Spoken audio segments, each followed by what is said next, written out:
Hello दोस्तों। तो केंद्र सरकार ने दिवाली और दशहरे से पहले ही पेंशनधारियों और सभी गवर्नमेंट स्टाफ्स को बड़ी खुशखबरी दी है। तो प्रधान मोदी श्री नरेंद्र मोदी जी की अध्यक्षता में हुए कैबिनेट बैठक में डीए को 3% तक बढ़ा दिया गया है।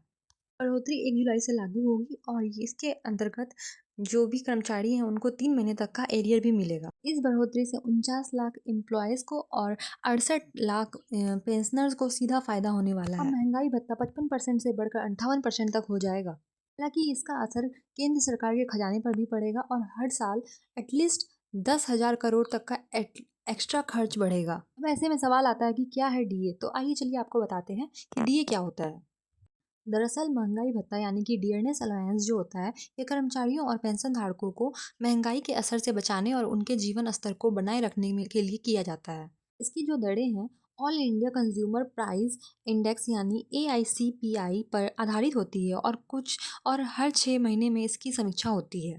कैबिनेट के बैठक में शिक्षा के क्षेत्र से जुड़ा बड़ा फैसला भी लिया गया था। 57 नए केंद्रीय विद्यालयों को मंजूरी दी गई है, जिसमें कि 7 विद्यालय गृह मंत्रालय के अंदर आएंगे और 50 राज्य सरकार के अंतर्गत आने वाले हैं और 20 स्कूल उन जिलों में खोले जाएंगे जहां अभी तक एक भी केंद्रीय विद्यालय नहीं है।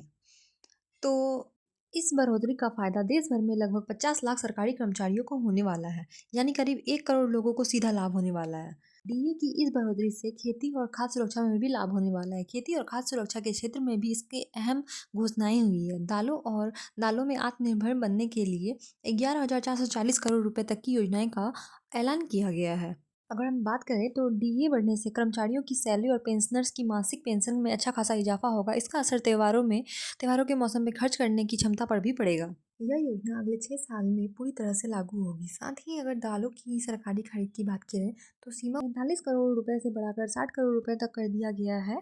और साथ ही अगर हम बात करें इससे आगे किसान के लिए, तो गेहूं का न्यूनतम समर्थन जो MSP होता है वो 2425 रुपये प्रति क्विंटल से बढ़ाकर 2585 रुपये तक प्रति क्विंटल कर दिया गया है।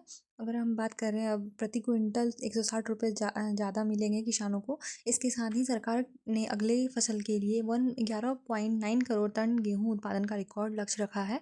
और साथ ही अगर हम बात करें इंफ्रास्ट्रक्चर की, तो असम के नेशनल हाईवे 715 पर कालीबोर से नुमालीगढ़ तक 86 किलोमीटर लंबे हिस्से को 4 लेन का बनाने का मंजूरी मिला है। इससे हमारा इंफ्रास्ट्रक्चर काफ़ी डेवलप होने वाला है। अगर हम बात करें आगे स्वास्थ्य और विज्ञान के क्षेत्र में, तो स्वास्थ्य और विज्ञान के क्षेत्र में भी कैबिनेट ने कदम उठाए हैं। Bio medical research career programme के तीसरे चरण को मंजूरी दी है और सरकार का कर्मचारियों को ये बहुत बड़ा तोहफा होने वाला है। डीए बढ़ने से लोगों के हाथ में ज़्यादा पैसा आएंगे, जिससे बाजार में खरीदारी बढ़ेगी और इसका सकारात्मक असर भारतीय अर्थव्यवस्था पर भी पड़ेगा।